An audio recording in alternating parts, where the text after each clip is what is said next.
վաղուց ժամանակն է, որ մենք պետք է շատ բարձրաձայն խոստովանենք, որ Հայաստանի Հանրապետությունում կա խտրականություն կանանց նկատմամբ եւ ավելին ասեմ, շատ ավելի վատ, Հայաստանի Հանրապետությունում կա բռնություն կանանց նկատմամբ եւ կա ընտանեկան բռնություն։ Սովորաբար ընդունված ասել, որ դա կա մարզերում, բայց ես ստորագրում եմ ձեր բառերի տակ, դա կա Երևանում եւ այս այն դեպքերից է, որ մենք էլի ենք առնչվել այս ոլորտին, մեր հասարակությունում կան այդպիսի թեմաներ, որոնց շուրջ սեղանների շուրջ ընդունված է ճոռոն բառեր ասել եւ կենացներ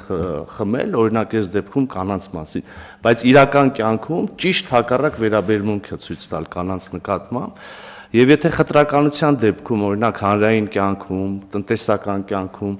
ինչ որ հավելյալ գործիքների կարիք կա, բացի կրթությունից եւ հոգեբանական ինչ-որ ասպեկտներից, օրինակ, եւ մի մասը անում ենք մանկապարտեզներ, մսուրներ, դայակներ, որպեսզի խրախուսենք կանայք ավելի ներգրավեն եւ հաղթարենք այդ խտրականությունը, ապա բռնության դեպքում դա ընդհանրապես անբացատրելի է եւ անհանդուրժելի է։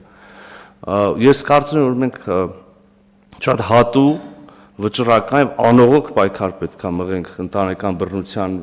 դեմ եւ հստակ գործիքներ մշակենք կրթությունում օրինակ կանխարգելման նպատակով, ներքին գործերի նախարարությունում օրինակ, չգիտեմ, արագ արձագանքման նպատակով եւ այլն, սա պետք է լինի մեր առաջնահերթություններից մեկը։